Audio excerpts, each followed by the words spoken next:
Por ejemplo, en el caso que les estaba indicando de la persona que está lesionada gravemente y que conoce cómo fue la ocurrencia de los hechos y que conoce cómo se dieron estos hechos, entonces es importante que el juez de control de garantías, que es el juez que puede proteger esos derechos fundamentales, es el juez que puede proteger esa dignidad humana, entonces lo haga.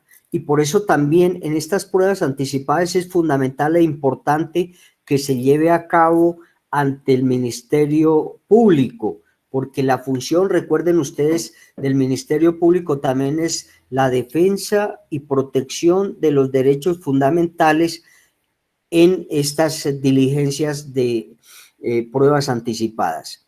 Debe estar también la parte que le va a servir de testigo, ya sea la fiscalía o la defensa, y la contraparte debe estar presente acá en estas pruebas anticipadas.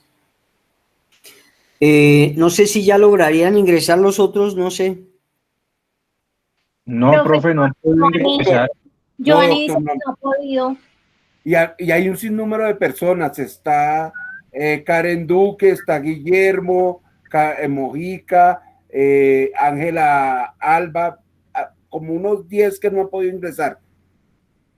Fernando Feteco salió, entró y salió. Espérenme a ver.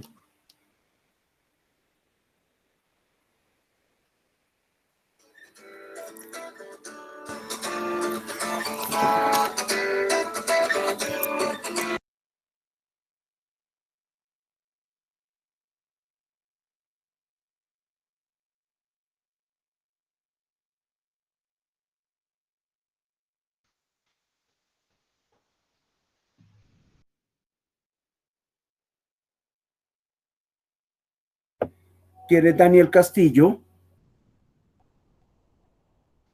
Jairo, muy buen día. Daniel Castillo, me aparece a mí. John Castillo, es que mi sobrino me cambió la configuración. Ok, ya para... Doctores, espérenme un segundito, porque es que con esta nueva plataforma estoy acá un poquito embolatado, pero ya miro a ver cómo hacemos el ingreso de estas personas. Bueno, mientras miro a ver, entonces decíamos que siempre las pruebas anticipadas se deben hacer ante el juez penal municipal con función de control de garantía, ¿cierto? Sí, profe, una pregunta. Señor. Pues esas pruebas se tienen que hacer ante el juez de garantía, ante el testigo, que es la fiscalía, sí, y dice usted que también puede ser de la contraparte. Si la contraparte no quiere llegar, no quiere ver ese tipo de pruebas, ¿pasa algo o no pasa nada? Doctores, pues que mire que en un proceso, esto es como de sola interpretación y de sola lógica, doctores. Si yo me dan a mí un proceso para llevar, por ejemplo, de un homicidio, y sé que se va a practicar una prueba anticipada, y sé que la fiscalía es la que va a ir a interrogar a esa persona, pues yo debo estar presente, doctor. Debo estar presente porque hay que mirar qué es lo que le va a preguntar la fiscalía para yo después de pronto contrainterrogar o hacerle también algunas preguntas al testigo. Es importantísimo en esto. Esto es como cuando se van y acá después habrá la explicación de conducencia, pertinencia, utilidad. Y si la contraparte no está, doctores, pues entonces no voy a saber qué fue lo que se le preguntó al testigo, cuál fue el interrogatorio que le hicieron durante esa prueba anticipada. Entonces es mucho mejor que estén las partes para igualdad de condiciones y para poder volver a hacer nosotros el contrainterrogatorio, y de igual manera para cuando se explique conducencia, pertinencia y utilidad se tenga una base cierta, verídica, para poder hacer esa respectiva explicación. Bueno, dice que la prueba anticipada se puede presentar durante la investigación. Acá recuerden que nosotros, cuando ustedes vean la ley 906, en la fase de indagación y de investigación, ahí es cuando se puede presentar esta prueba anticipada. Entonces, ojo, la prueba anticipada se puede presentar durante la indagación y la investigación. ¿cierto? Y hasta antes del juicio oral, hasta antes del juicio oral. ¿Por qué les digo que hasta antes del juicio oral? Mire, hoy vamos a ir muy despacio. Porque en el juicio oral es donde se practican las pruebas. Y hasta antes de practicarse en esas pruebas se puede llegar a la prueba anticipada, ¿cierto? En el juicio es donde se practican las pruebas. El descubrimiento, si lo hace la defensa, lo hace en la audiencia preparatoria, la explicación de conducencia, pertinencia y utilidad. Pero en el juicio es donde se van a practicar. Si, por ejemplo, yo como defensa llevo un testigo y ya en la audiencia preparatoria lo he descubierto y he explicado conducencia, pertinencia y utilidad, entonces lo voy a practicar en el juicio oral. ¿En qué momento? Pues en el momento que me toque a mí hacer la práctica de ese testigo para interrogarlo, hasta ese momento se podrá presentar la prueba anticipada. Entonces, ahí es donde se va a practicar los elementos materiales probatorios de evidencia física en el juicio oral. Entonces, ojo, las pruebas anticipadas, doctores, se podrán llevar a cabo desde el momento de la indagación o investigación y hasta antes del juicio oral,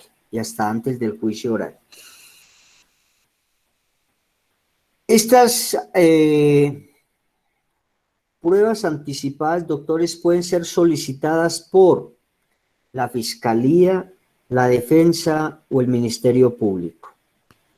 Para que se tenga en cuenta, las pruebas anticipadas pueden ser solicitadas por Fiscalía, Defensa o Ministerio Público.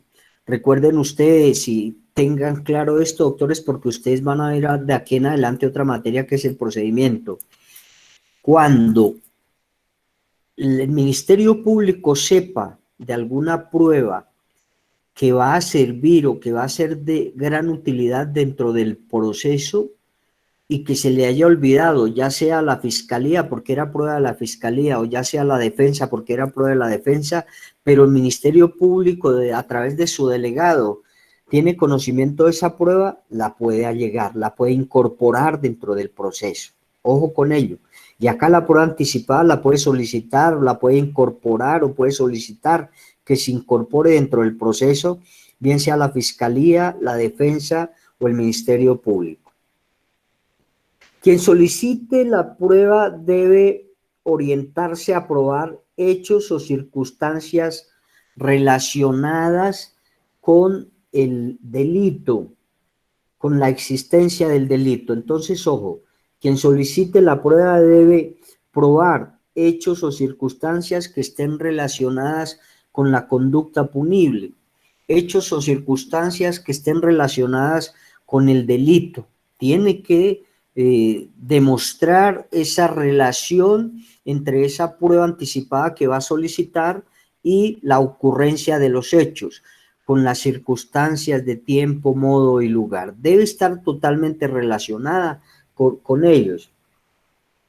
Debe explicarle al juez constitucional o al juez de control de garantía, ya sabemos por qué se le denomina juez constitucional, ¿cierto? Debe explicarle a ese juez de control de garantías la pertinencia, conducencia y utilidad de esa prueba anticipada.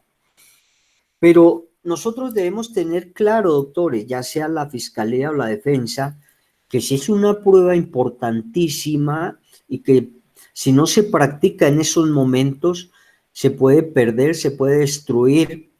Entonces, de esa manera debemos nosotros solicitarle al juez para que sea incorporada. Por eso la situación de explicarle conducencia, pertinencia y utilidad. Entonces, el juez penal municipal con función de control de garantías debe realizar un juicio de admisibilidad. Ojo, debe realizar un juicio de admisibilidad de la prueba anticipada. Debe realizar este juicio. ¿Y qué es ese juicio de admisibilidad, doctores? Debe valorarla, debe estudiarla y debe mirar la viabilidad y la importancia que si se incorpora puede llevar a cabo la solución o puede cambiarle el rumbo al proceso. eso debe tener en cuenta el juez de control de garantías. Y el juez de control de garantías es una autoridad donde recae algunas responsabilidades grandísimas, por ejemplo, en este caso, dar esa certeza de que esa prueba pueda incorporarse porque es de vital importancia. Yo les había indicado que vamos a mirar las pruebas anticipadas que nos habla el Código de Procedimiento Penal, y entonces alguno de ustedes, por favor, que me colabore con la lectura del artículo 284, el artículo 112 del Código de Procedimiento Penal. Otra persona que me busque el artículo 357 en el inciso último, que ahí me está hablando de las pruebas anticipadas. Y lo vamos a hacer muy despacio, doctores, porque acá el Código de Procedimiento Penal me indica cuáles son las pruebas anticipadas y los requisitos que debe tener cada una de ellas. 284, 112, 357 en el inciso último del 357. Profe, buen día. Tengo el 284. Dale, Bueno. Carolina. Gracias, Giovanni. Buenos días, profe. Pruebas Hola, doctora Carolina, ¿cómo está? ¿Cómo le ha ido? Muy bien, sí, señor, gracias. Me alegra. Artículo 284, pruebas anticipadas. Durante la investigación y hasta antes de la instalación de la audiencia de juicio oral, se podrá practicar anticipadamente cualquier medio de prueba pertinente con el cumplimiento de los siguientes requisitos. Primero, que sea practicada ante el juez que cumpla funciones de control de garantías. Segundo, que sea solicitada por el fiscal general o el fiscal delegado por la defensa o por el Ministerio Público en los casos previstos en el artículo 112. Tercero, que sea por motivos fundados y de extrema necesidad y para evitar la pérdida o alteración del medio probatorio. Perfecto. Cuarto, que se practique en audiencia pública y con observancia de las reglas previstas para la práctica de pruebas en el juicio. Parágrafo primero. Si la prueba anticipada es solicitada a partir de la presentación del escrito de acusación, el peticionario deberá informar de esta circunstancia al juez de conocimiento. Parágrafo segundo. Contra la decisión de practicar la prueba anticipada proceden los recursos ordinarios. Si se negare, la parte interesada podrá de inmediato y por una sola vez acudir ante otro juez de control de garantías para que éste en el acto reconsidere la medida. Su decisión no será objeto de recurso. Parágrafo tercero. En el evento en que la circunstancia que motivó la práctica de la prueba anticipada al momento en que se dé comienzo al juicio oral no se haya cumplido o haya desaparecido, el juez ordenará la repetición de dicha prueba en el desarrollo del juicio oral. Parágrafo cuarto. Adicionado Ley 1474 del 2011, artículo 37. En las investigaciones que versen sobre delitos de competencia de los jueces penales del circuito especializados, por delitos contra la administración pública y por delitos contra el patrimonio económico que recaigan sobre bienes del Estado, respecto de los cuales proceda la detención preventiva, será posible practicar como prueba anticipada el testimonio de quien haya recibido amenazas contra su vida o la de su familia por razón de los hechos que conoce. Asimismo, procederá la práctica de dicha prueba anticipada cuando contra el testigo curse un trámite de extradición en el cual se hubiere rendido concepto favorable por la Sala Penal de la Corte Suprema de Justicia. La prueba deberá practicarse antes de que quede en firme la decisión del presidente de la República de conceder la extradición. Parágrafo quinto. Adicionado Ley 1908 del 2018, artículo 19. La prueba testimonial anticipada se podrá practicar en todos los casos en que se adelanten investigaciones contra miembros de grupos delictivos organizados y grupos armados organizados. Las pruebas testimoniales que se practiquen de manera anticipada en virtud de este parágrafo solo podrán repetirse en juicio a través de videoconferencia, siempre que a juicio del juez de conocimiento no se ponga en riesgo la vida integral del testigo o sus familiares o no sea posible establecer su ubicación. Listo, doctora, muchas gracias. Bueno. acá ya más o menos habíamos explicado cada uno de estos requisitos que se necesitan para poder incorporar la prueba anticipada.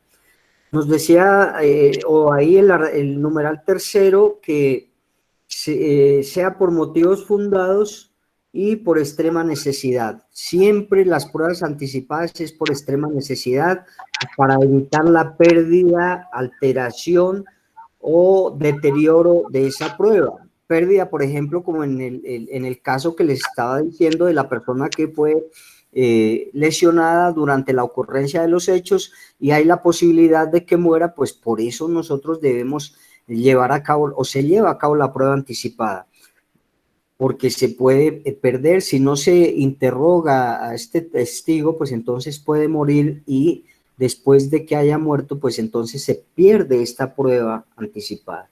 Nos decía que se practique en audiencia pública, claro, se hace en audiencia pública, doctores, porque van a estar presentes allí todos los intervinientes, yo les decía, principalmente la autoridad que es el juez penal municipal con función de control de garantías, el Ministerio Público, la parte que va a interrogar y la contraparte. Entonces, por eso es pública y nos indica que con observancia de los requisitos fundamentales. Claro, doctores, debe cumplir con todos los requisitos de una prueba o de un elemento material probatorio que sea obtenido lícitamente, que no se vulneren derechos fundamentales, cada una de estas situaciones, porque si se vulnera un derecho fundamental de esa prueba anticipada, pues no se podrá incorporar al proceso.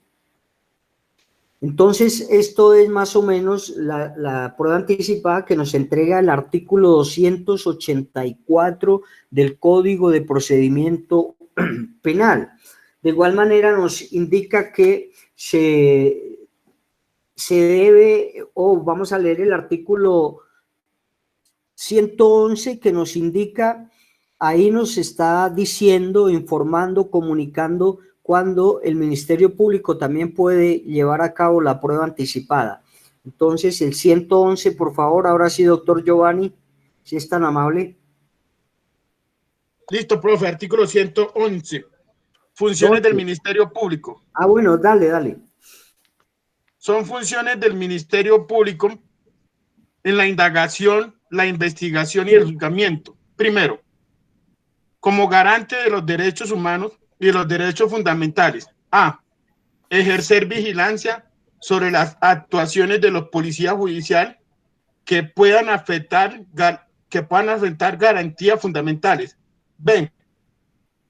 Participar en aquellas diligencias o actuaciones realizadas por la Fiscalía General de la Nación y los jueces de la República que impliquen afectación o menoscabo de un derecho fundamental. C. Procurar que las decisiones judiciales cumplan con los cometidos de lograr la verdad y la justicia. D. Procurar que las condiciones de privación de la libertad, como la medida cautelar y como la pena o medida de seguridad, se cumplan de conformidad con los tratados internacionales, la Carta Política y la ley. E. Procurar que de manera temprana y definitiva se defina la competencia entre las diferentes jurisdicciones. Es el proceso grave de violaciones a los derechos humanos y al derecho internacional humanitario. F. Procurar el cumplimiento del debido proceso y el derecho de defensa. G. Participar cuando lo considere necesario en las audiencias conforme a lo previsto en este código. Segundo, como representante de la sociedad. A. Solicitar condena o absolución de los acusados e intervenir en la audiencia de control judicial de la preclusión. B. Procurar la indemnización de perjuicio, el restablecimiento y la restauración del derecho de los eventos de agravio a los intereses colectivos. Solicitar la prueba que a ello conduzca y a las medidas cautelares que procedan. C. Velar porque se respeten los derechos de las víctimas, testigos, jurados y demás intervenientes del proceso, así como verificar su efectiva protección por el Estado. D. participar en aquellas diligencias o actuaciones donde proceda la disponibilidad del derecho por parte de la víctima individual o colectiva y en la que exista disponibilidad oficial de la acción penal, procurando que la voluntad otorgada sea real y que no afecten los derechos de los perjudicados, así como los principios de verdad y justicia en los eventos de aplicación del principio de oportunidad, denunciar los fraudes y colusiones procesales. Artículo 112, ya, profe, hasta ahí. ¿El 112 ya? No, leo 112 o alguien lo va a leer, profe. Ojo, mire, doctores, miren, ¿por qué les coloco a leer el 112, que son las funciones o los roles que cumple el Ministerio Público en cualquier proceso penal? Y con esto pues estamos mirando que son funciones importantísimas en la defensa y protección de los derechos fundamentales y de la dignidad humana. Por eso se hace necesario, doctores, que el Ministerio Público haga presencia en todas las actuaciones y en cada una de las diligencias, en cada una de las audiencias que se llevan a cabo en el proceso penal o la ley 906, fundamental.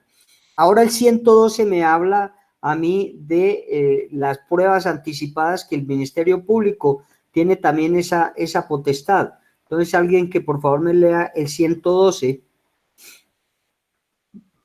Yo, profe, lo tengo acá. Listo, gracias, doctora. Dice, actividad probatoria. Ajá. El Ministerio Público podrá solicitar pruebas anticipadas en aquellos asuntos en los cuales esté ejerciendo o haya ejercido funciones de policía judicial, siempre y cuando se reúnan los requisitos previstos en el artículo 284 del presente código. Asimismo, podrá solicitar pruebas en el evento contemplado en el último inciso del artículo 357 de este mismo código. Listo. Ya. Entonces, miren que Ministerio Público también puede solicitar, incorporar o solicitarle al juez de control de garantías para incorporar una prueba anticipada.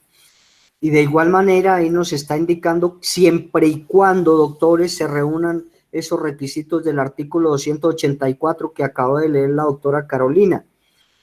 De igual manera, acá nos está indicando, no, en el 284, sí.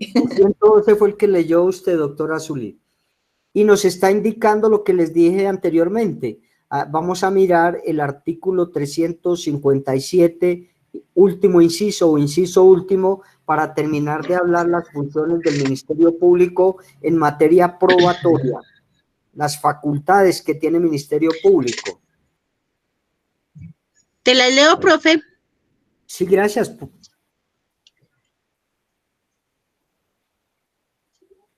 Bueno, excepcionalmente, agotadas las solicitudes probatorias de las partes, si el Ministerio Público tuviere conocimiento de la existencia de una prueba no pedida por estas que pudiere tener esencial influencia en los resultados de juicio, solicitará su práctica.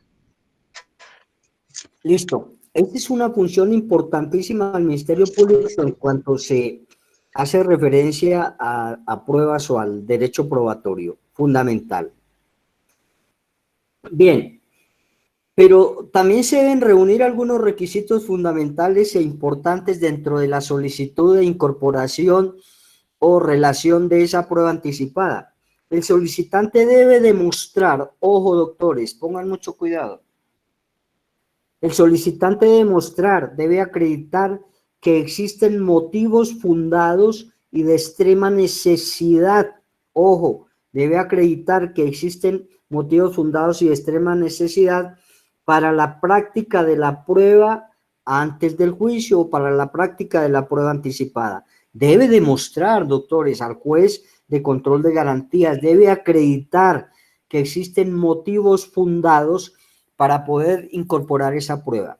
Como les dije que vamos despacio, doctores, Vamos a ver qué son los motivos fundados. Entonces, debe acreditar esa existencia, esos motivos fundados, esa necesidad de poder practicar esa prueba, esa importancia de poderla incorporar, esa utilidad que puede prestar esa prueba dentro del desarrollo del proceso. Y los motivos fundados, algún doctor que me haga el favor de leerme el artículo del Código de Procedimiento Penal, el artículo 221.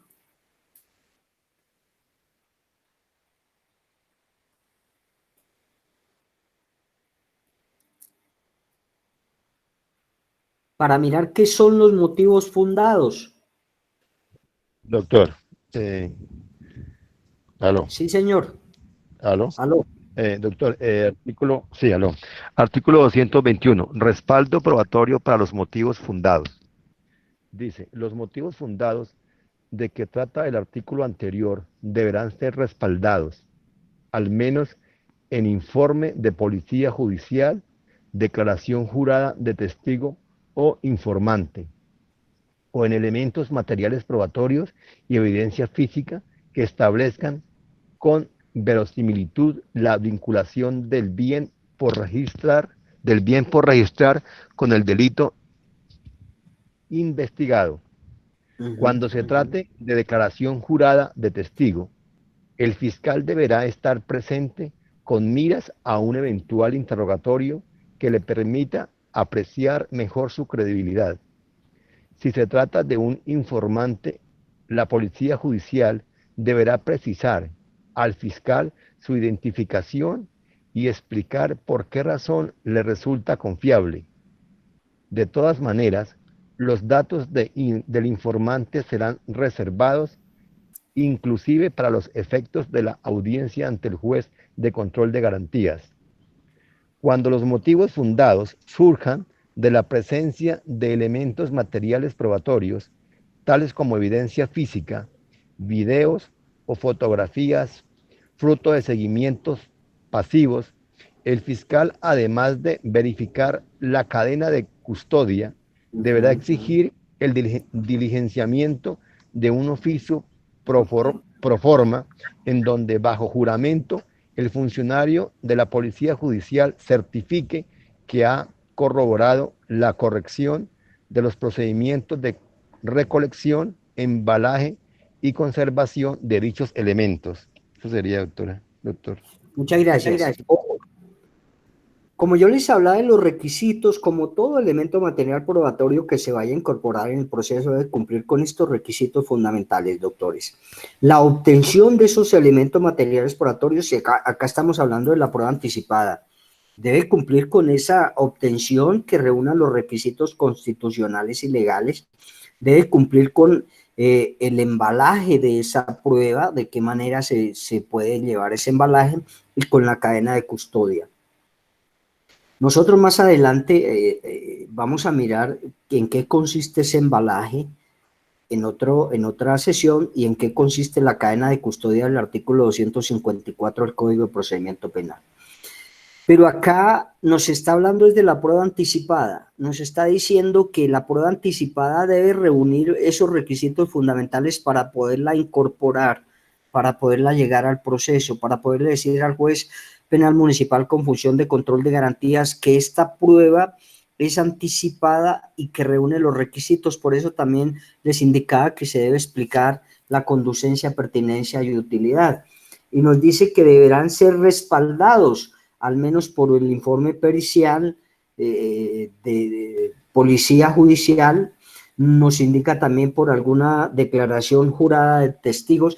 Esos son los motivos fundados que debe contener ese elemento material probatorio o esa prueba que se va a llevar a cabo anticipadamente. Por eso se habrán practicado algunas pruebas anticipadas y si no llena o no cumple con estos requisitos, pues no será aceptada ni será incorporada por el juez penal municipal con función de control de garantías. Entonces, acá nos dice que quien solicita, ya dijimos las tres partes que pueden solicitar, dos partes y un interviniente. Fiscalía como parte, Defensa como parte, pueden solicitar la incorporación de esa prueba anticipada, y en el evento que Ministerio Público conozca, tenga conocimiento de esa prueba anticipada, también podrá solicitar eso. Pero debe acreditar que existan, como le dije, los motivos fundados, que sea de extrema necesidad y que sea de utilidad dentro del proceso, para poder solucionar este proceso. Entonces, por eso es que es importantísimo. De igual manera, quien la solicita debe demostrar que la prueba se practica para evitar su pérdida, para evitar su alteración, para evitar el daño, ¿cierto? Entonces, por eso debe también demostrar quien la solicita. Debe comprobar, como por ejemplo, las condiciones especiales del testigo en relación con su vida, ya sea por, en este caso del ejemplo que le estoy colocando, esas condiciones del testigo, condiciones de salud, condiciones que puede perder la vida, y por ese mismo motivo pues se le indica al juez, y esto se hará con el respectivo concepto de los médicos o los galenos que estén llevando a cabo el tratamiento de este testigo. Entonces es importante eso. De igual manera, debe decretar cada uno de los elementos materiales probatorios de evidencia física, mirar no solamente en este caso, sino en algunos otros casos donde se pueden llevar a cabo la pérdida, destrucción de esos elementos materiales probatorios de evidencia física. Para todo ello, pues, se necesita que se pueda mostrar esa necesidad, y fundamentalmente que no debe violar requisitos fundamentales en la obtención de este elemento material probatorio, y que cumpla con cada uno de esos requisitos que nos está indicando a nosotros acá esa prueba anticipada. Alguien que por favor me lea, porque yo les decía y siempre les he dicho, y quiero hacer énfasis mucho en eso de la pertinencia, conducencia y utilidad de la prueba, para que cuando lleguen a su materia, la ley 906 del 2004, que creo que ustedes se denominan sistemas penales procesales, ahí van a reafirmar esto, y si no, cuando ustedes vayan a mirar lo que es el consultorio jurídico 4, que es la aplicación de la ley 906. Entonces vamos a leer el artículo 375, que me habla de la pertinencia del Código de Procedimiento Penal, y vamos a hablar del artículo 376, que me habla de la admisibilidad de esta prueba anticipada. Doctores, yo siempre quiero y les indico que tomen apunte de los artículos, pero, doctores, que no pasen como me pasaba a mí. Yo apuntaba el artículo 376 y no escribía de qué se trataba, y después no sabía qué era. Entonces, por ejemplo, el artículo 375 nos va a hablar de la pertinencia de la prueba anticipada para poderla incorporar dentro del proceso. Y el artículo 376 me va a hablar de la admisibilidad de esa prueba anticipada. Bueno, y ahí debe tener unos requisitos fundamentales, que dice que no debe causar grave perjuicio o un indebido perjuicio, no genere confusión, no exhibir escaso valor probatorio de esa prueba anticipada, no ser dilatoria del procedimiento, etcétera, etcétera. Debe cumplir con estos requisitos. Pues obvio, si es anticipada es porque cumple con unos requisitos fundamentales e importantes dentro del desarrollo y solución del proceso. Profe, ya tengo el 375, pertinencia. Dale, doctora Luz Estela, muchas gracias. Bueno, doctor. Artículo 375, pertinencia. El elemento material probatorio, la evidencia física y el medio de prueba deberán referirse directa o indirectamente a los hechos o circunstancias relativos a la comisión de la conducta delictiva y sus consecuencias, así como a la identidad o a la responsabilidad penal del acusado. También es pertinente cuando solo sirve para hacer más probable o menos probable uno de los hechos o circunstancias mencionados, o se refiere a la credibilidad de un testigo o de un perito. La pertinencia. Listo, doctores. Y ya nosotros en clases anteriores habíamos explicado cada una de ellas. Ahora el artículo 376 que me habla de la admisibilidad de la prueba. Bueno, el 376 habla, toda prueba pertinente es admisible, salvo en alguno de los siguientes casos. A, que exista peligro de causar grave perjuicio indebido. B, probabilidad de que se genere confusión en lugar de mayor claridad al asunto. O exhiba escaso valor probatorio. Y C, que sea injustamente dilatoria del procedimiento. Listo.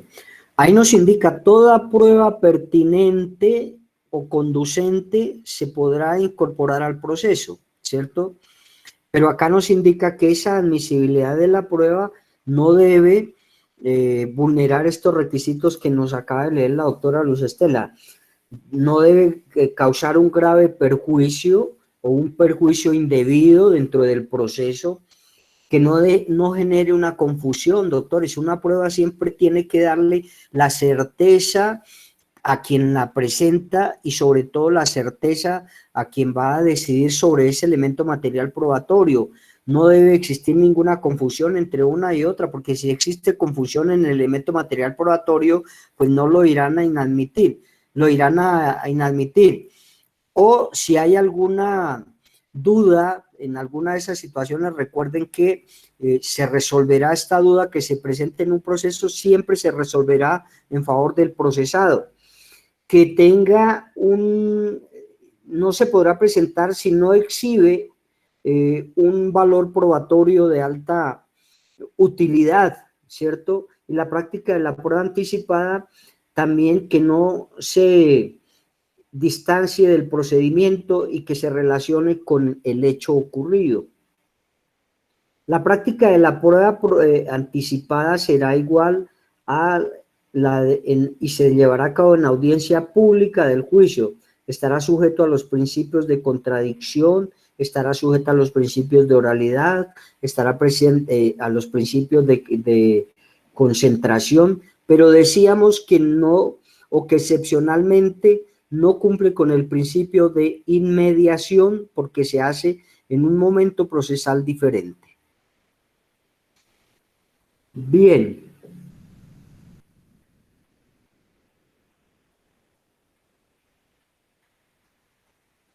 En el artículo, creo, 125, numeral cuarto, me habla que en el nuevo sistema probatorio debe reunir algunas garantías fundamentales. Nosotros hablamos al iniciar las sesiones de las garantías procesales que dijimos que eran bastantes esos principios de la prueba.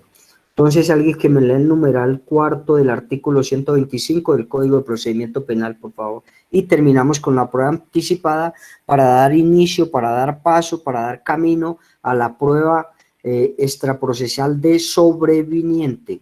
La prueba de sobreviniente.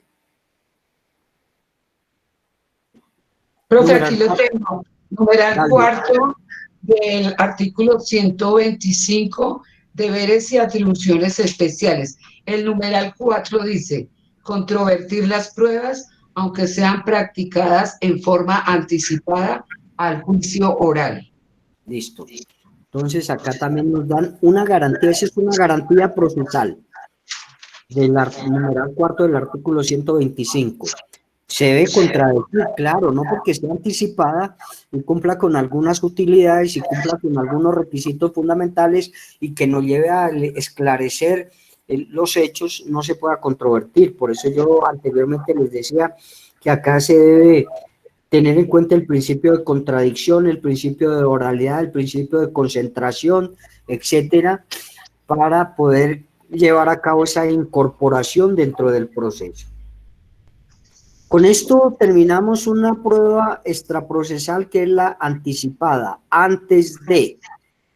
Ahora le vamos a dar paso a la prueba sobreviniente, que es después de.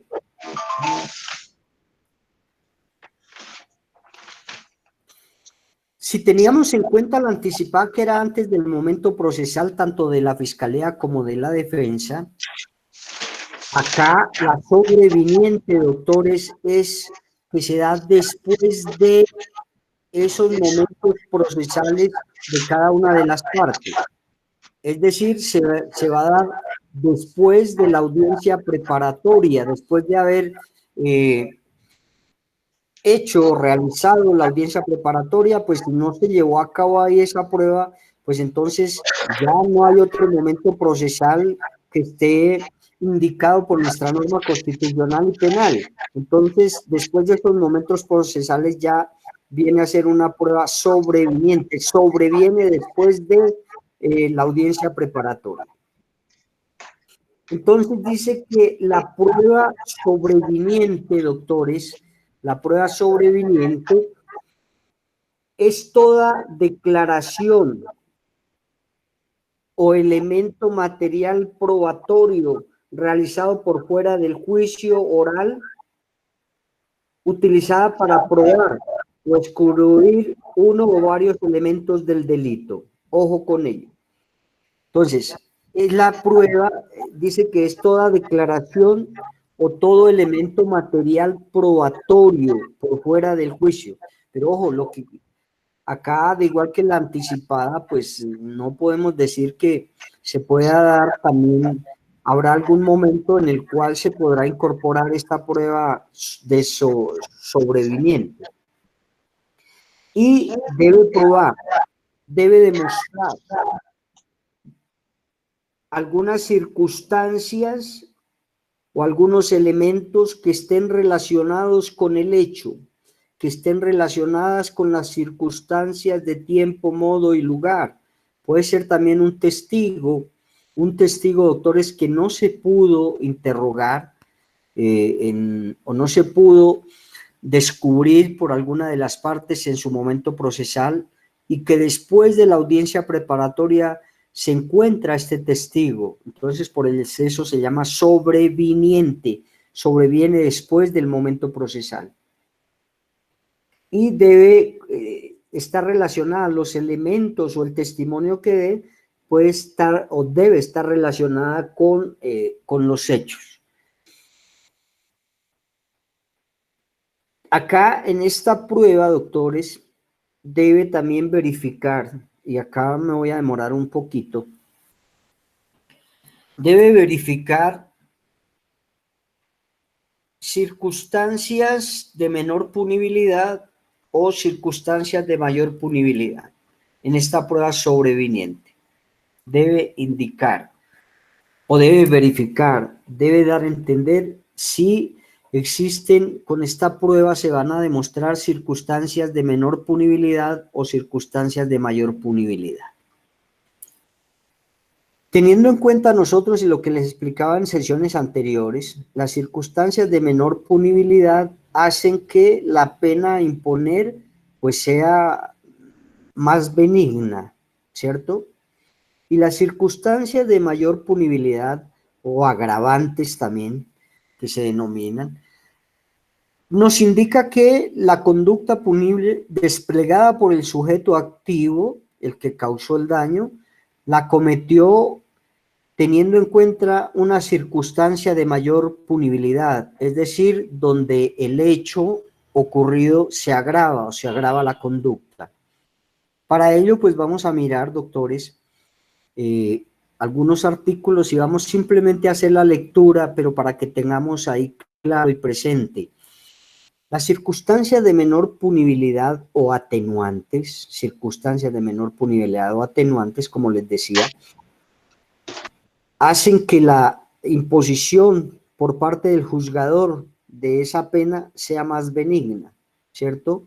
Y de igual manera los irá a ubicar dentro de los cuartos que están clasificadas los tipos penales, lo ubique en el primer cuarto, ¿cierto? Por esa circunstancia de menor punibilidad o atenuante. Mientras que si cometió la conducta punible dentro de las circunstancias de mayor punibilidad o agravantes, pues entonces lo irá a colocar dependiendo en los cuartos medios o en el último cuarto. Bien, vamos a mirar vamos solamente a leer las circunstancias de menor punibilidad que están tipificadas en el artículo 55 del Código Penal y vamos a mirar las circunstancias de mayor punibilidad que están tipificadas o plasmadas en el artículo 58 del Código Penal.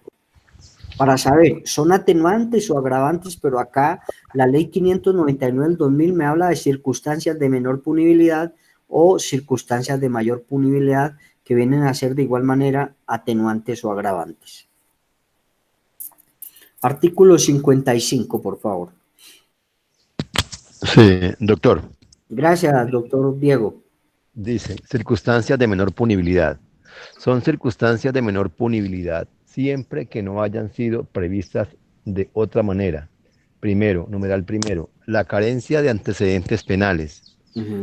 Segundo, el obrar por motivos nobles o altruistas. Altruistas. Tercero, altruistas.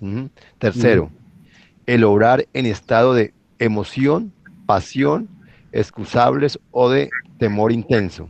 Permítame acá un momentico, doctor Diego. Bien, pues. Este numeral tercero que acaba de leer el doctor Diego, yo quiero que algunos o todos de ustedes tomen el Código Penal y hagamos la comparación con el artículo 57 de la misma norma 599. Y miremos a ver si tiene alguna relación este numeral tercero del artículo 55, circunstancia de menor punibilidad, y tendrá alguna relación con el artículo 57 del Código Penal.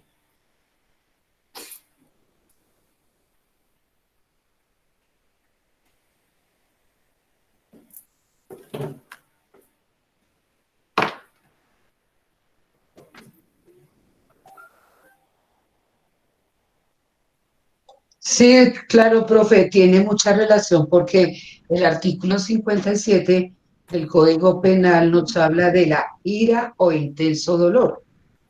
Dice, el que realice la conducta punible en estado de ira o de intenso dolor causada por comportamiento ajeno grave e injustificado, incurrirá en pena no menor de la sexta parte del mínimo ni mayor de la mitad del máximo de la señalada en la respectiva disposición.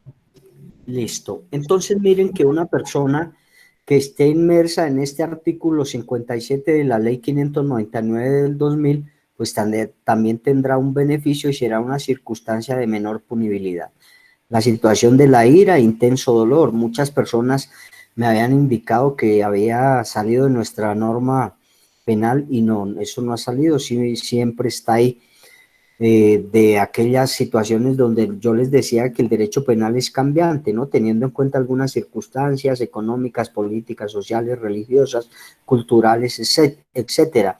Algunos tipos penales o algunas conductas punibles ya no estaban tipificadas en nuestra norma penal y otras se terminan de tipificar. Yo les indicaba, por ejemplo, el feminicidio se tipifica en el año 2015 de acuerdo a la ley de Rosa Elvira Celi. De igual manera, la ley Ponce de León también en el 2015 se tipifica como lesiones personales graves causadas por ácidos o por químicos y se agrava, y decíamos que estas lesiones personales son las únicas que admiten tentativa. Entonces, de acuerdo a ello, sí se encuentra ahí la ira de intenso dolor tipificada en el artículo 57 del Código Penal. Bien, continuemos. Qué pena, doctor Diego, que lo interrumpí. Tranquilo, doctor. Bien, numeral cuarto. La influencia de apremiantes circunstancias personales o familiares en la ejecución de la conducta punible. Quinto, procurar voluntariamente, después de cometida la conducta, anular o disminuir sus consecuencias. Sexto, reparar voluntariamente el daño ocasionado, aunque no sea en forma total. Asimismo, si se ha procedido a indemnizar a las personas afectadas con el hecho punible. Séptimo, presentarse voluntariamente a las autoridades después de haber cometido la conducta punible o evitar la injusta sindicación de terceros. Octavo, la indigencia o la falta de ilustración en cuanto hayan influido en la ejecución de la conducta punible. Noveno, las condiciones de inferioridad psíquica determinadas por la edad o por circunstancias orgánicas en cuanto hayan influenciado en la ejecución de la conducta punible. Décimo, cualquier circunstancia de analogía, significación a las anteriores. ¿Qué sería, doctor? Listo. A ello le agregamos el artículo 57 que acabamos de leer la doctora Luz Estela. Esa también vendría a ser una circunstancia de menor punibilidad. Pero de igual manera, doctores, vamos a agregarle el inciso último del artículo 13 de la Constitución Política. También vendría a ser una circunstancia de menor punibilidad. Y de igual manera le vamos a agregar el artículo 56 de nuestro Código Penal, que son circunstancias también que debe tener en cuenta el juez por la misma situación de igualdad de las personas ante la ley y de la condición de marginalidad manifiesta que nos está hablando a nosotros el artículo 56 y de la debilidad manifiesta también que nos habla el inciso último del artículo 13 de la Constitución Política. También son circunstancias de menor punibilidad. Y en cada uno de los procesos debemos tener en cuenta nosotros eso, doctores, así seamos fiscales, seamos defensa, tenemos que mirar estas circunstancias para poderle solicitar al juez, de acuerdo a los elementos materiales probatorios de evidencia física, en el momento de la imposición de la medida o de la pena, solicitarle al juez estas consideraciones o que la conducta punible se cometió dentro de estas circunstancias de menor punibilidad. No sé si quieran leer el inciso último del artículo 13 y el artículo 56, ya que lo tienen ahí a la mano. Profe, yo tengo aquí de la Constitución, artículo 13, el último inciso. Perfecto. El Estado protegerá especialmente a aquellas personas que por su condición económica, física o mental se encuentren en circunstancias de debilidad manifiesta y sancionará los abusos o maltratos que contra ella se cometan. Gracias, doctor. ¿Y el 56? Pero del Código Penal. Del Código Penal, sí. Ah, bueno. Entonces el 56 del Código Penal dice: el que realice la conducta punible bajo la influencia de profundas situaciones de marginalidad, ignorancia o pobreza extremas, en cuanto hayan sido influidos directamente en la ejecución de la conducta punible y no tengan la entidad suficiente para asumir la responsabilidad, incurrirá en pena no mayor de la mitad del máximo, ni menor de la sexta parte del mínimo de la señalada en la respectiva disposición.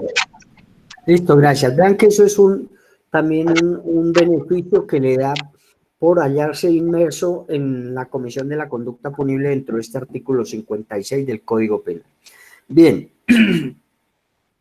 terminamos de leer las circunstancias de menor punibilidad. Ahora, rapidito, vamos a leer las circunstancias de mayor punibilidad o agravantes del artículo 58.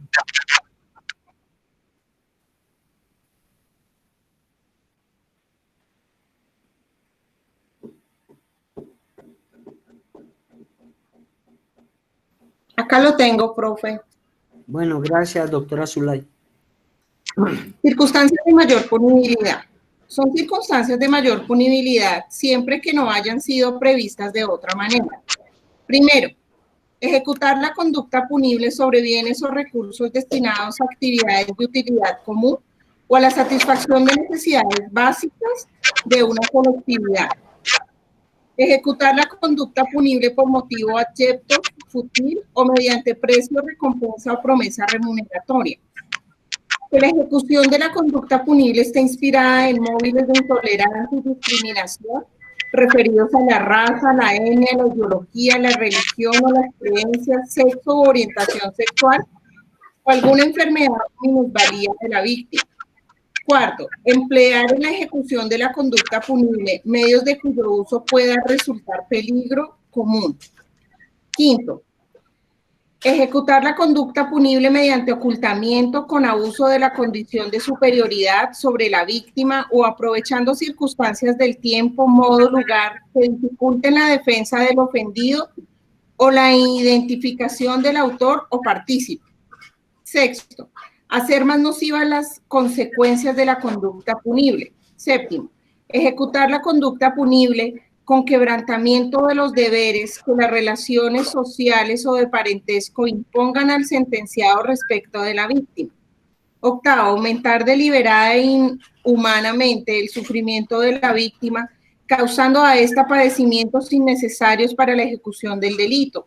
Noveno, la posición distinguida que el sentenciado ocupe en la sociedad por su cargo, posición económica, ilustración, poder, oficio o ministerio.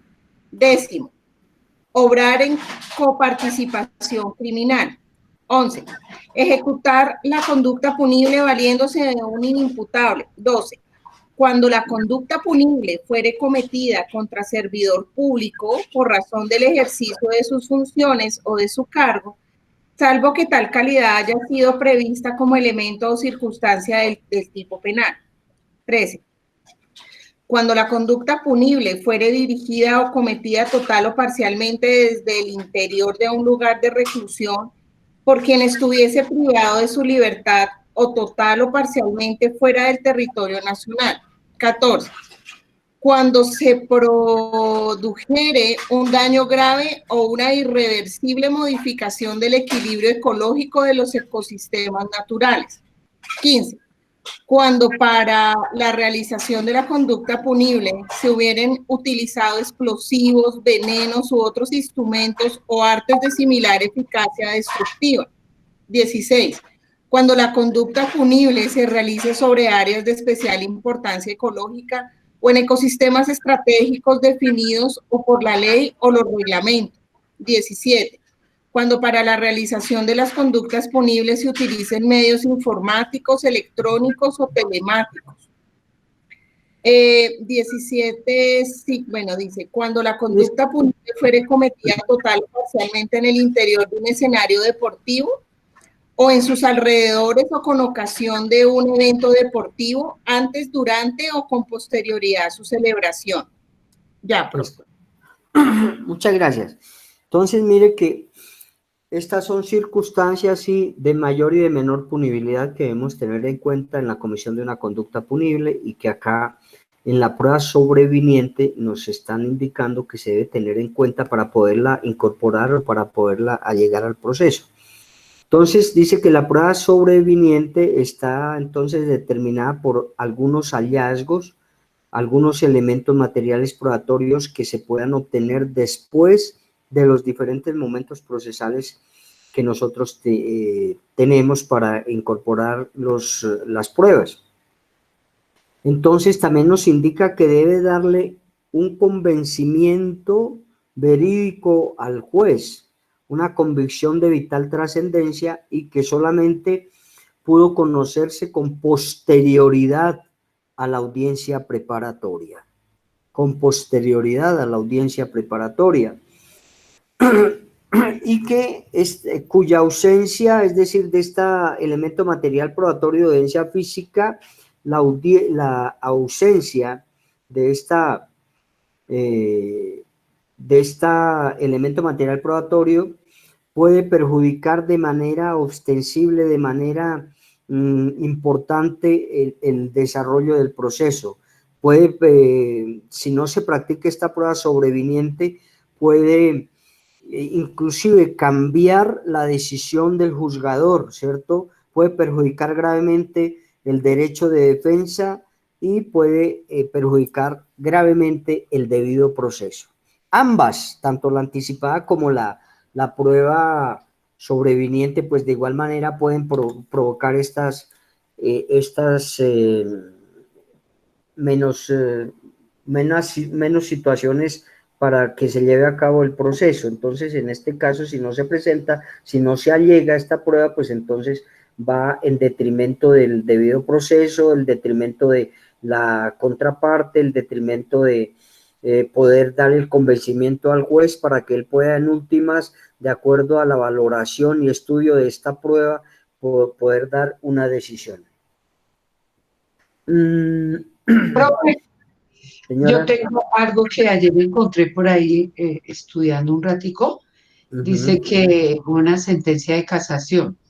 Sí. Dice que el 18 de julio del 2016 la Corte decreta la práctica de una prueba sobreviniente solo si es posible en virtud del hallazgo de un elemento de convicción de vital trascendencia, que solamente pudo conocerse con posterioridad a la audiencia preparatoria y cuya ausencia puede perjudicar de manera grave el derecho a la defensa o a la integridad del juicio, y no solamente por el hecho de que no se supiera de su existencia con anterioridad. Listo, sí, eso acaba de reafirmar lo que les había explicado, es importantísimo. Entonces, nosotros hablamos que en el derecho procesal de tendencia acusatoria, que es la ley 906 del 2004, va a establecer unos requisitos fundamentales o específicos que es en los cuales se debe llevar a cabo la presentación o incorporación o descubrimiento de los elementos materiales exploratorios de evidencia física por parte de las partes, fiscalía o defensa. Entonces acá viene a haber esta excepción, tanto en la prueba anticipada como en la prueba sobreviniente se vienen a dar estos presupuestos diferentes a lo que rige la ley 906 del 2004. El descubrimiento probatorio, entonces, hará parte del debido proceso, ¿cierto? Del debido proceso probatorio. Acá estamos hablando nosotros siempre en materia penal de elementos materiales probatorios de evidencia física y de pruebas en algunas ramas del derecho. Acá se tendrán como pruebas después de que se hayan practicado. Después de que se hayan practicado y su práctica se llevará a cabo en el juicio oral. Su práctica se llevará a cabo en el juicio oral después de que han sido admitidas por el juez y se hayan practicado, entonces recibirán este nombre de pruebas. Pero para ese respaldo probatorio de la acusación y de la audiencia preparatoria se da para que se puedan controvertir, ¿no? En estos dos momentos procesales. Profe, una pregunta. Señor. Pena. ¿En qué momento ya no puede servir la prueba sobreviniente o en cualquier momento del proceso se puede pasar la prueba sobreviniente, ¿no? Después de la audiencia preparatoria, nosotros estamos hablando que después de esa audiencia preparatoria se puede llevar a cabo la prueba sobreviniente. Inclusive hay algunas sentencias de la Corte Suprema de Justicia y Constitucional donde nos indica que inclusive después de la sentencia, si modifica la decisión del juez, se podrá solicitar. Aun cuando es complicado, pero si existe y tiene fundamentos, tiene utilidad y se verifica que le puede dar un sentido diferente a la decisión, entonces se podrá presentar. Mientras que la prueba anticipada se puede dar desde el momento de la indagación, investigación y hasta el juicio oral. Ojo, ¿por qué antes del juicio oral? Porque es que en el juicio oral es donde se van a practicar las pruebas y si no se han practicado estas pruebas, pues se puede incorporar o allegar la prueba anticipada, mientras que la otra después de la audiencia preparatoria es la sobreviniente e inclusive hasta después de la decisión. Bien, estos deben reunir algunos requisitos. Se dice que, ojo, doctores, mira acá vamos a hablar algo porque yo siempre les he dicho que la prueba anticipada se llevará siempre ante juez penal municipal con función de control de garantía, la anticipada, ojo.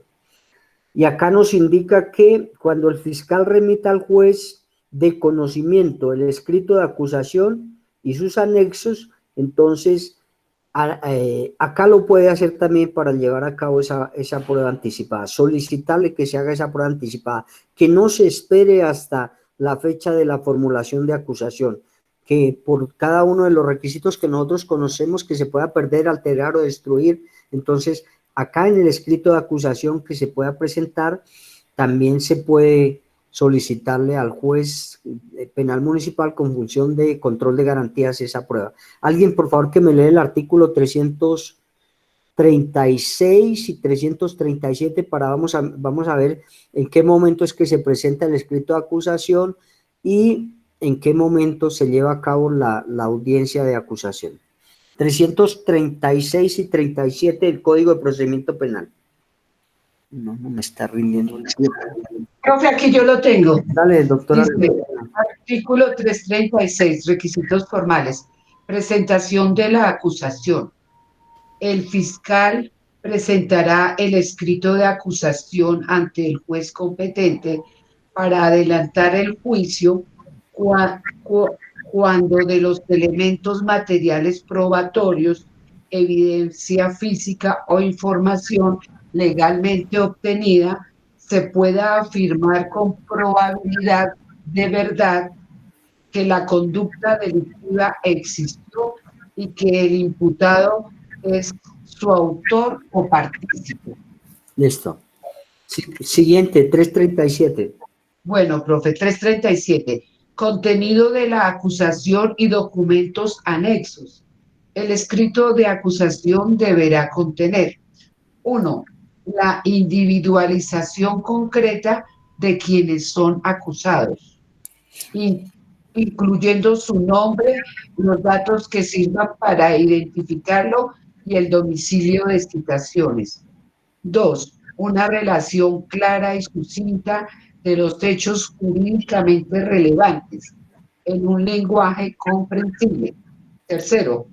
El nombre y lugar de citación del abogado de confianza o, en su defecto, del que le designe el Sistema Nacional de Defensoría Pública. 4. La relación de los bienes y recursos afectados con fines de comiso. 5. El descubrimiento de las pruebas. Para este efecto, se presentará documento anexo que deberá contener: A. Los hechos que no requieren prueba. B. La transcripción de las pruebas anticipadas que se quieran aducir al juicio, siempre y cuando su práctica no pueda repetirse en el mismo. C. El nombre, dirección y datos personales de los testigos o peritos cuya declaración se solicita en el juicio. D. Los documentos objetos u otros elementos que quieran aducirse junto con los respectivos testigos de acreditación. E. La indicación de los testigos o peritos de descargo indicando su nombre, dirección y datos personales. F. Los demás elementos favorables al acusado en poder de la Fiscalía. Y G. Las declaraciones o disposiciones. La Fiscalía solamente entregará copia del escrito de acusación con destino al acusado, al Ministerio Público y a las víctimas con fines únicos de información. Ya, listo, gracias. Bueno. Eso cuando se vaya a solicitar la prueba anticipada ante el juez penal municipal con función de garantías, pero dentro del escrito de acusación, anexo, perdón, al escrito de acusación. Si ya lo hace la Fiscalía en la audiencia de acusación que solicite esta prueba anticipada, pues entonces lo podrá hacer teniendo en cuenta el artículo 344, que es el descubrimiento de las pruebas que hace la Fiscalía y que lo hace en la audiencia de formulación de acusación. No vamos a leer el 344 porque eso tiene unos requisitos bastante extensos y el tiempo ya se nos quiere agotar y no hemos terminado con esta prueba sobreviniente.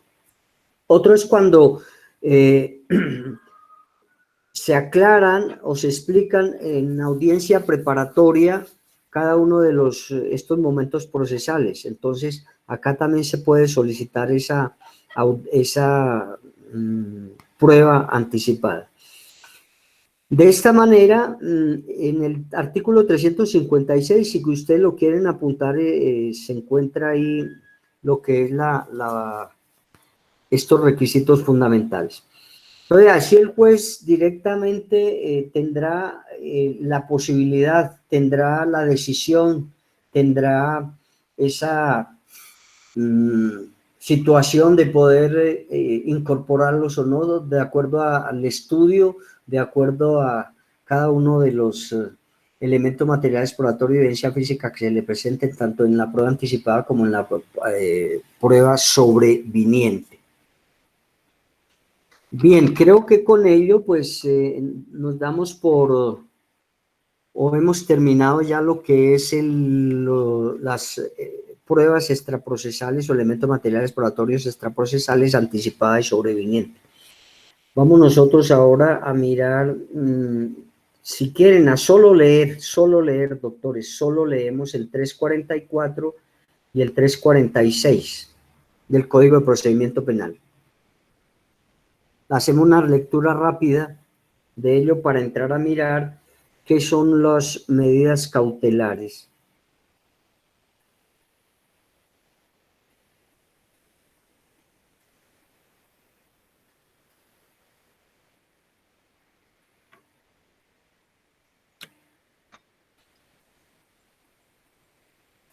Profe, yo ya lo tengo, pero pues no sé si otro compañero.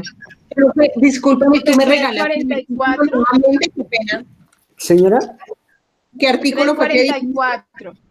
Mire, es que hay 344, 346, 356, 374 que nos hablan de cada uno de estos, pero esto más que todo nos habla de la audiencia de formulación de acusación y de la audiencia preparatoria.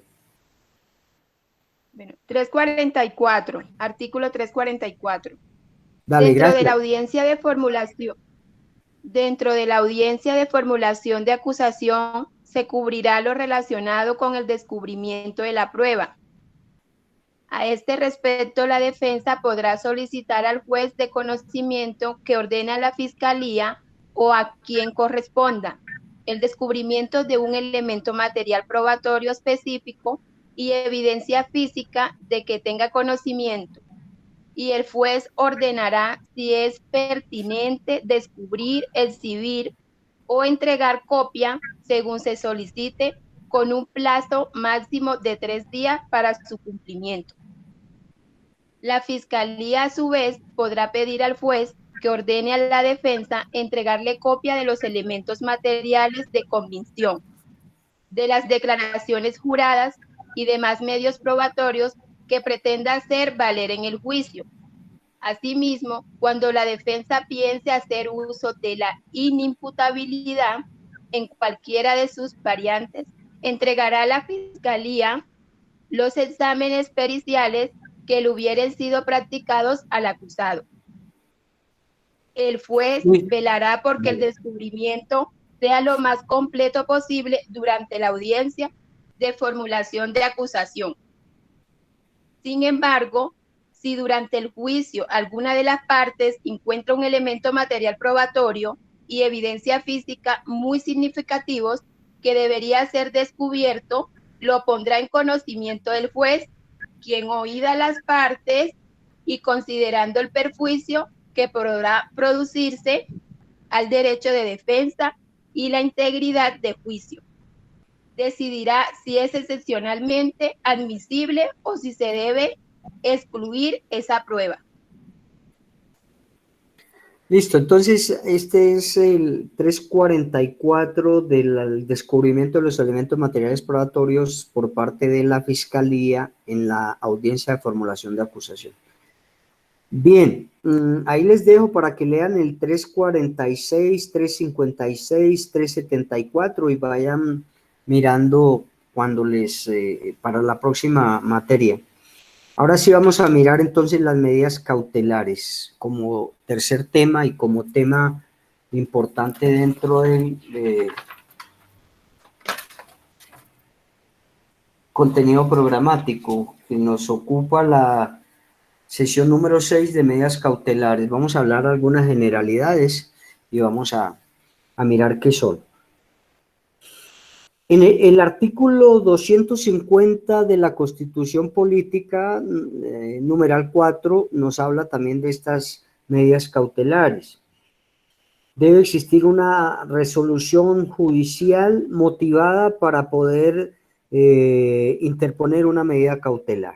Siempre debe existir una resolución jurídica o judicial motivada por parte del juez cuando vaya a imponer una medida cautelar. Y las medidas cautelares dice que son instrumentos del proceso penal y que proceden o son ordenadas por un juez al inicio del litigio o al inicio del proceso. Estas medidas cautelares entonces nos está indicando que deben ser interpuestas al inicio del proceso del litigio para garantizar la eficacia del proceso, ojo, estas son como los requisitos fundamentales de por qué se colocan esas medidas cautelares.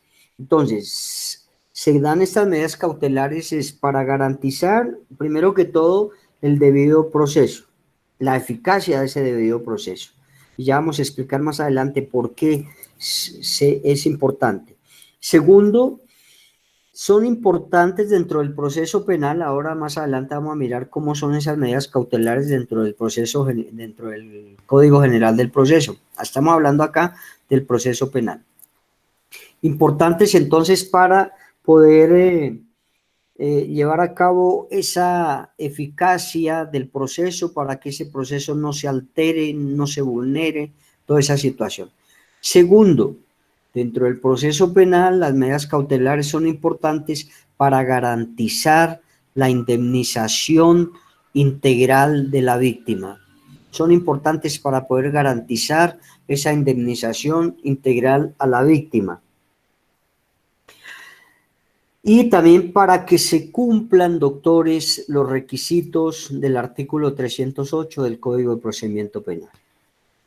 Ya más adelante vamos a mirar cuáles son esos requisitos fundamentales del artículo 308 del Código de Procedimiento Penal.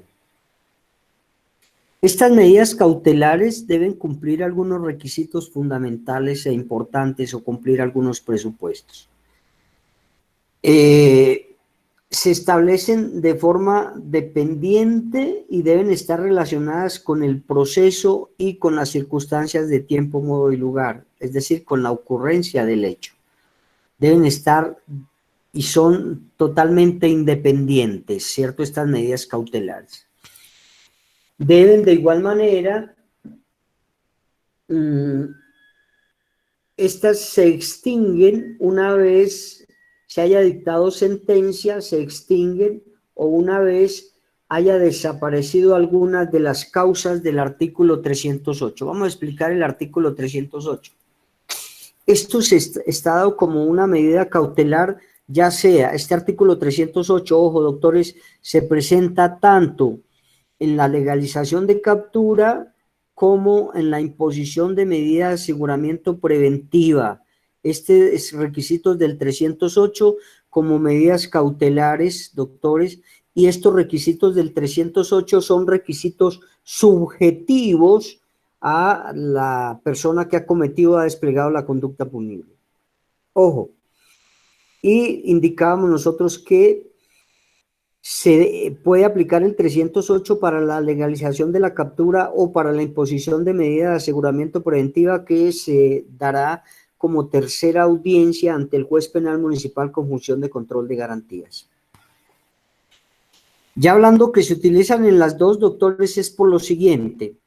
Se dice en la legalización de captura o el fiscal le solicita al juez de control de garantías que si no se legaliza la captura y si esta persona se deja en libertad, podrá ser un peligro para la víctima, para la sociedad o para los familiares de la víctima.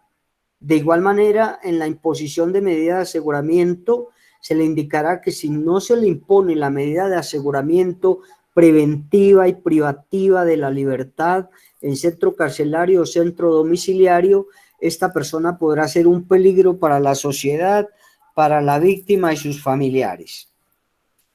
Segundo, que si no se legaliza la captura, no se le impone medida de aseguramiento a esta persona y se deja en libertad, podrá cambiar, alterar, modificar, destruir todos los elementos materiales probatorios o evidencia física, en cualquiera de las dos audiencias que le estoy indicando.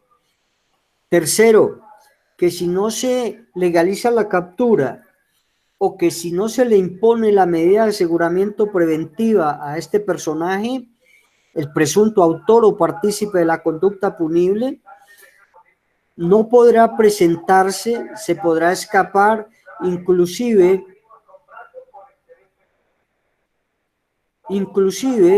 podrá salir del país y no comparecerá ante el requerimiento que les hagan las diferentes autoridades judiciales para poder llevar a cabo y esclarecer esa presunta participación en la conducta punible o presunta participación en el delito.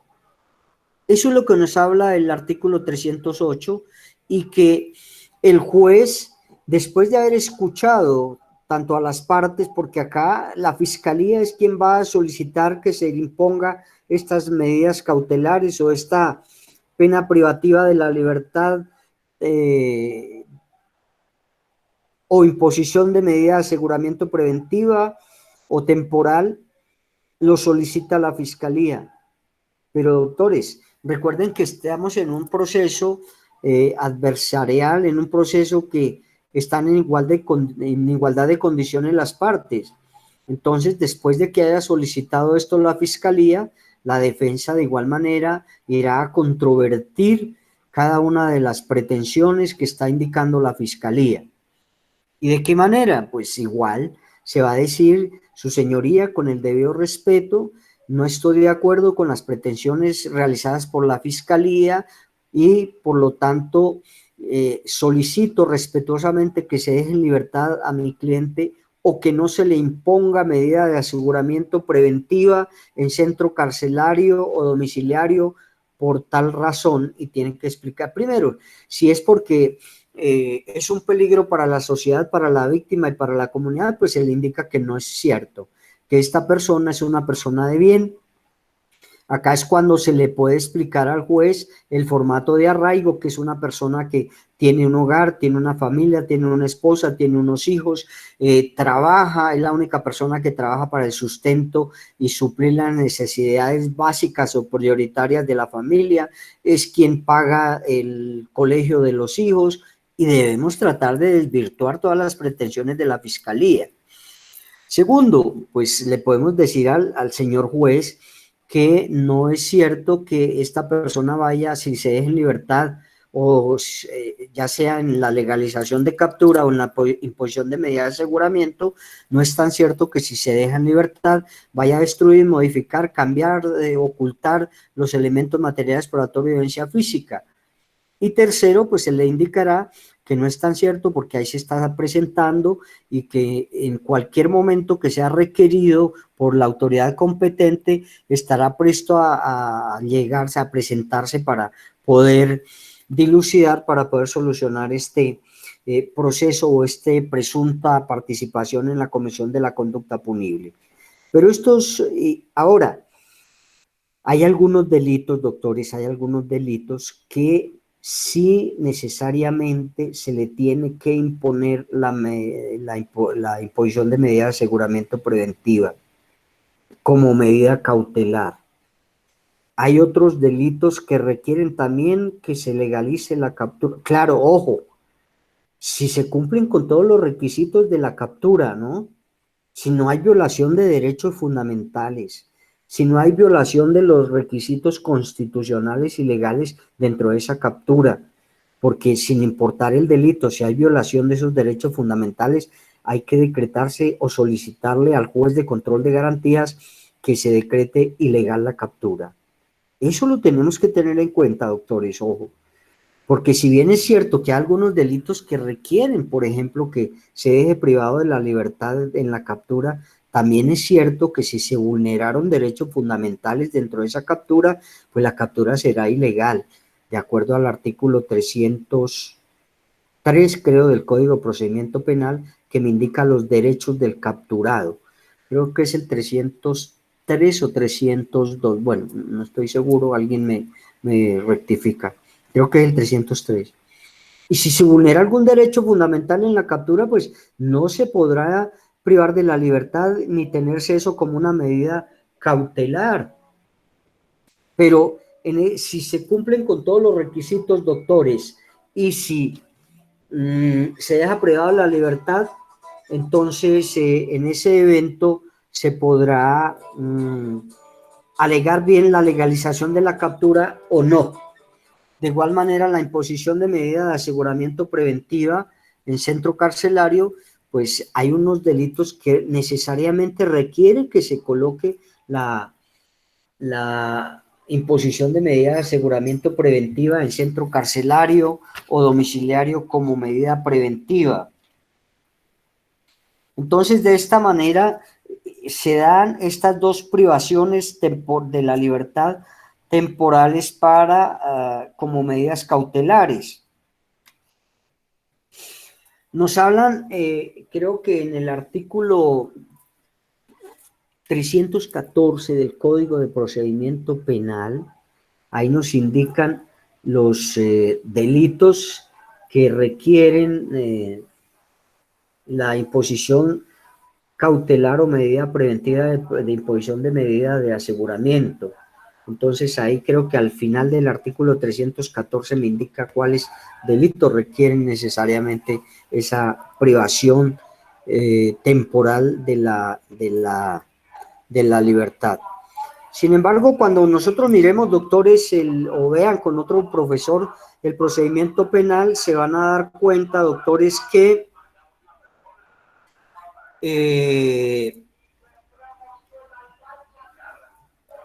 se podrá hacer la sustitución, cambio de la medida o la imposición de medida preventiva en centro carcelario por la domiciliaria, pero eso ya es cuando ustedes vean su procedimiento penal. Entonces, esas son las medidas cautelares y se tienen en cuenta los requisitos del artículo 308 del Código de Procedimiento Penal, que ya más o menos se explicó.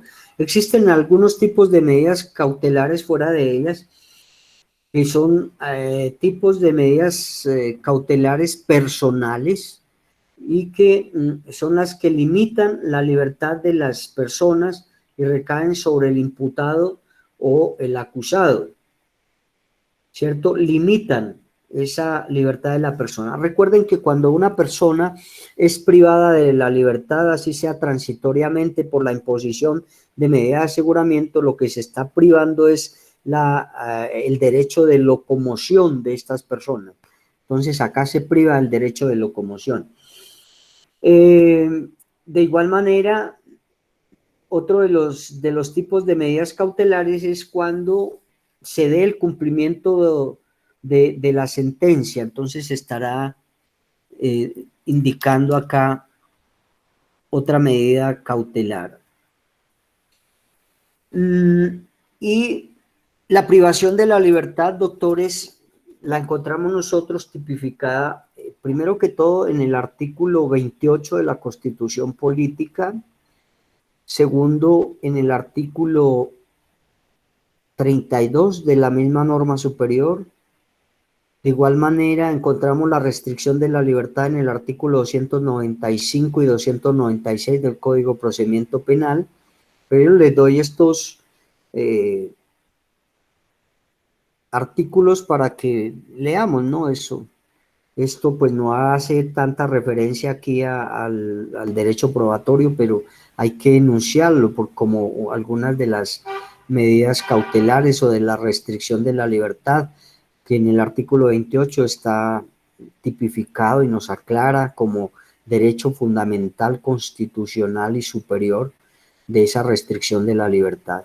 Por eso yo, cuando dicto el procedimiento penal, indico que no estoy de acuerdo con la imposición de medida de aseguramiento preventiva en centro carcelario domiciliario, porque se está vulnerando el artículo 29 constitucional que me habla de la presunción de inocencia. Porque a mí ese artículo me indica que toda persona se presume inocente. Permítame un segundo. Oscar, ¿cómo está? ¿Cómo va? Pues bien, don Oscar, acá dictando clase. Don Oscar, anoche implantamos otra plataforma, ya por esa me está grabando bien. Ahorita hablamos cuando salga una. Para lo otro. Listo, don Oscar. Muy amable, muchas gracias, adiós. Entonces, indicaba, doctores, pues que esto a manera de un concepto que no estoy de acuerdo con esa imposición, que es la tercera audiencia que se lleva a cabo ante juez penal municipal con función de conocimiento, y que es que se le imponga una medida preventiva de aseguramiento en centro carcelario domiciliario, porque se estaría vulnerando el derecho fundamental a la presunción de inocencia, porque la presunción de inocencia me indica que toda persona es inocente hasta que una autoridad competente me indique o me desvirtúe lo contrario mediante una sentencia. Acá todavía ninguna autoridad competente me ha desvirtuado esa presunción de inocencia, porque no ha habido una sentencia que me indique que mi cliente es responsable o culpable de la comisión de esa conducta punible. El único autoridad competente que me desvirtúa la presunción de inocencia es el juez de conocimiento, después de haberle hecho el estudio valorativo de los elementos materiales probatorios y que le den certeza de verdad que mi cliente es el responsable o culpable de la comisión de una conducta punible. Entonces le impone una sentencia condenatoria, doctores, y acá reúne los dos requisitos de la presunción de inocencia, me la desvirtúa, porque es una autoridad competente que me está desvirtuando mediante una sentencia, me está diciendo que mi cliente sí es responsable, mientras que en la imposición de medida de aseguramiento preventiva me están privando de la libertad de mi cliente y me le están vulnerando la presunción de inocencia. Como esto es hecho por humanos y nosotros los humanos erramos, pues en algunas sentencias de la Corte me indican que esto está ajustado a la Constitución política, que no vulnera derechos fundamentales y que no vulnera la dignidad humana. Sin embargo, yo quedo con mi duda, mi contradicción. Es una situación personal, una postura personal, doctores. No es que de aquí a mañana vayan a decir que sí está vulnerando este derecho, no está decidido.